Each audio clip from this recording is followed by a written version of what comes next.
The 2026 Jeep Compass is doing something almost no other compact SUV under $30,000 is willing to do, putting all-wheel drive on every single trim from the base model all the way up. No upgrades, no extra cost, no catch. But if you think it's perfect, it's far from that, and there are several drawbacks to keep in mind as well. Here's the full breakdown, the pros that will surprise you and the cons you can't ignore. Let's start with the good things, with reasons why 2026 Jeep Compass stands out from the crowd. Number 4, standard all-wheel drive. Here's a frustration that compact SUV shoppers keep running into. They find a model they like, go through the specs, and then realize that all-wheel drive, the one thing most of them actually came in wanting, is sitting behind a higher trim level and a 4-figure price jump. That kind of discovery doesn't just sting, it changes the math on the whole purchase. But the Compass sidesteps that entirely. Every trim in the 2026 lineup, including the base Sport, is coming with all-wheel drive already built in. No option box to check, no upgrade package to navigate. Therefore, from day one, rain-soaked roads, light snow, packed dirt, none of that is going to require special configuration or an unexpected trip back to the dealer. That's a meaningful advantage before you've looked at a single other spec. Standard all-wheel drive is already a compelling reason to pay attention, but if you think that's the most capable thing the Compass is bringing, the next pro is going to change your perspective. Because one version of this SUV is built to go places most compact crossovers wouldn't dare. Number 3, highly capable Trailhawk trim.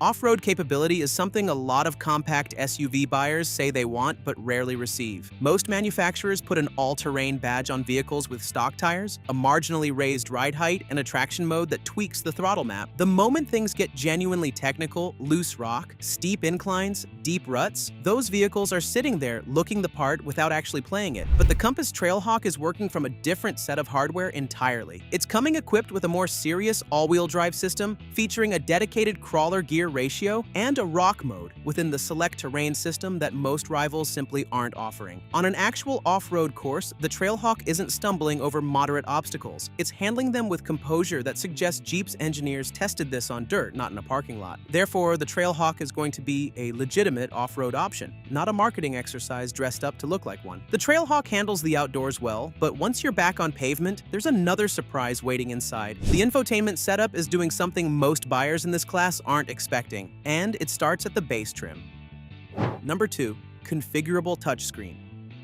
Anyone who has spent time with a base trim compact SUV knows what a cut-rate infotainment experience feels like. A small screen, a slow response, a menu nobody bothered to test. By the time you found what you were looking for, you've already missed your exit, and that daily irritation compounds over years of ownership. But the Compass is going to give buyers a real choice. The base Sport runs an 8.4-inch touchscreen with Apple CarPlay, Android Auto, built-in navigation, and natural voice recognition. Moving up to the Latitude unlocks a 10.1-inch screen with wireless smartphone mirroring, so the cable in the cup holder routine is going away. Therefore, the Compass is delivering a usable, well-organized infotainment experience at both price points, and that kind of tiering makes a real difference across years of daily use. A solid tech setup makes the cabin a better place to be, but none of that matters if the engine can't keep up. And this is where the Compass is going to surprise the people who wrote it off before checking the numbers. Number 1, decent engine performance. Compact SUV buyers have been burned by underpowered engines so many times, most of them aren't expecting much anymore. The sluggish merge, the hesitant overtake, the transmission always in the wrong gear. These experiences have turned turbocharged 4-cylinder into something people say with a sigh. But the Compass is going to push back on that. A 2.0-liter turbocharged 4-cylinder, rated at 200 horsepower, backed by an 8-speed automatic, is getting the Compass to 60 miles per hour in 7.5 seconds, ahead of both the non-hybrid CR-V and RAV4, arriving at 8.1 and 8.3 seconds respectively. Therefore, the Compass isn't going to be making you nervous at on-ramps or frustrated in city traffic. The EPA is rating it at 24 miles per gallon city and 32 miles per gallon highway, exactly the efficiency you'd want from a full-time all-wheel drive compact. Those are the 4 strongest reasons to consider the 2026 Compass. But the other side of this story is where things get complicated. Number 4, small cargo area.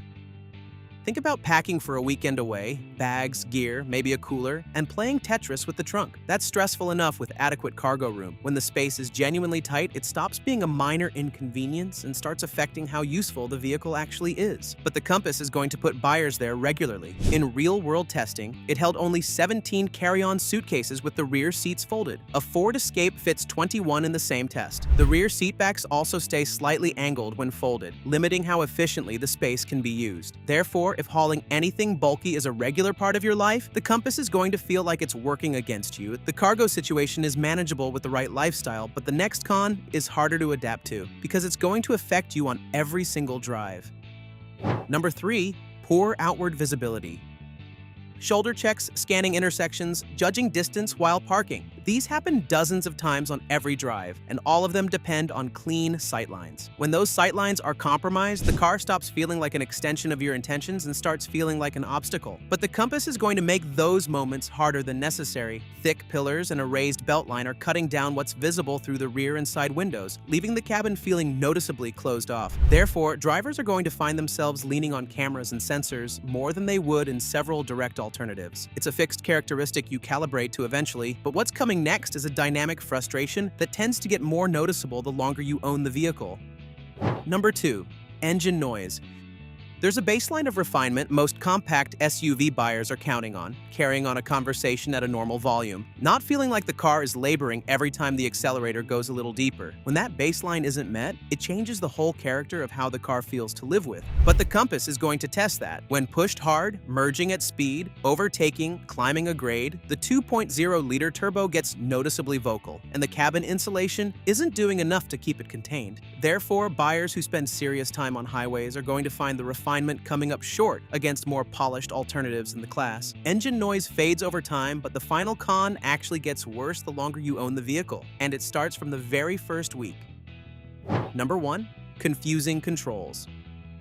Think about driving a car you know well, your hand finding the right control without your eyes leaving the road, the climate adjusting on instinct. That fluency only happens when a cabin has been laid out with real thought about how drivers actually behave. But the Compass is going to require more deliberate attention than that. Certain controls aren't sitting where you'd naturally expect them, and the ergonomic layout has drawn consistent criticism from owners who feel the cabin wasn't pressure tested by real drivers. One misplaced button is minor, but when they accumulate, when you're reaching for something routine and getting it wrong for the third time in a week, the frustration compounds hard. Therefore, anyone who values an intuitive driving environment is going to find the Compass asking for more patience than most rivals require. And in a segment this competitive, that's not the impression Jeep should be leaving. The 2026 Jeep Compass is going to reward the right buyer and frustrate the wrong one. Standard all-wheel drive across every trim, a turbocharged engine outrunning key rivals, a Trailhawk that's legitimately capable off the beaten path, and an infotainment setup with a meaningful upgrade path. These are real strengths that aren't easy to find at this price, but the cargo area is tight. The sightlines will have you relying on cameras. The engine gets vocal under load, and the controls are going to demand patience most competitors aren't requiring. If all-wheel drive value and off-road credibility are your priorities, the Compass deserves serious consideration. If everyday refinement is what you're after, the money goes further somewhere else. But that's the thing with the mainstream segment, where every model offers a lot, but only in case you're ready to make compromises. If you want to know how things work with direct rivals, make sure to check out our video about the Subaru Forester. It may be one of the most off-road capable and most practical compact SUVs around, but it's also a vehicle that lags behind many competitors in terms of technology, interior refinement, and other aspects.